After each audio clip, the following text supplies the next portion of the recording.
Let's get ready for Mike's Night at the Fights. Here with UK lightweight prospect, amateur sensation Ryan Taylor, down from UK. To watch Carl Frock, mate from back home, fight Andre Ward in the Super 6. We're sitting here. He wanted to visit the Levander Johnson statue. Ryan, can you tell us here at Mike's Night at the Fights, meant to come to the statue on your way out of this Atlantic City town? Yeah, I mean, I knew it was here. We come to Atlantic City to watch Carl Frock, Andre Ward. I knew this was here, so we come down. I mean, Levander Johnson was a lightweight world champion, and hence me being a lightweight too. So a big reason why I wanted to come see the statue, because I looked up to him as a good world champion. He was a good fighter. Now, one of your mates back home used to be a sparring partner for Levander. Is this true that you were That's telling right, yeah. My friend Carl Johansson, who I've done a lot of sparring with from England, he started his career here in New Jersey.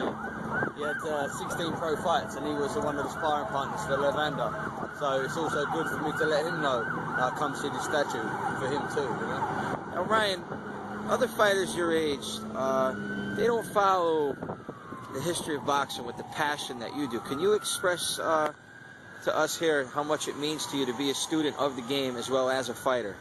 Yeah, definitely. I mean, from when I started boxing, I wanted to know everything about the sport, really. So I've always read books, watched tapes, and just followed it. I mean, because these old people, you know, moving on, and it needs to be taken into the next generation. We've got to take on the history too. And then I can send it on to my kids or other fighters, and then they can send it on. So we've got to keep it on going, you know. And you can tell us a little bit now. You're going to be moving up to your 6-round fights after your next appearance, and will be on January. What is that again? I'm fighting next on January the 28th. That's going to be a 4-round fight, I think, and then Eddie Hearn, my promoter, and Tony Sims, my manager, are looking at moving me on to 6 rounds. So hopefully by the end of next year, 2012, I could hopefully be 7-0 or something like that, you know, and then hopefully fight for titles.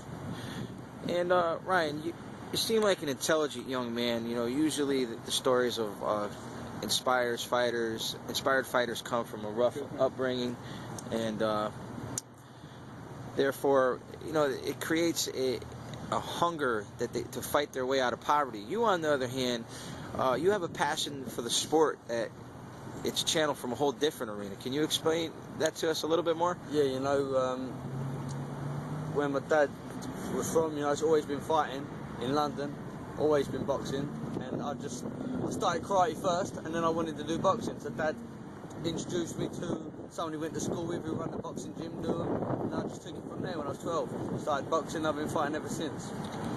Who would you say is your inspiration as a fighter? Who would you say your role model was?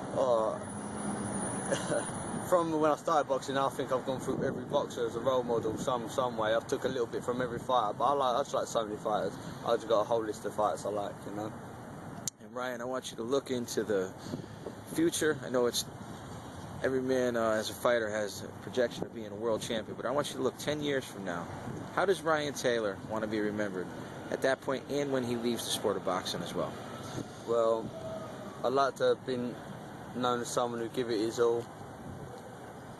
Yeah, and I'd like to get the British title. That's what I would like, and then who knows from there. There's European, world, but one step at a time. I'd like to win the British title and then win it outright. That's my goal. But I definitely want to be remembered as a good fighter who did, yeah, a real good fighter. We wish you a lot of luck here at Mike's Night at the Fights, Ryan. Thanks, Mike. Thank you.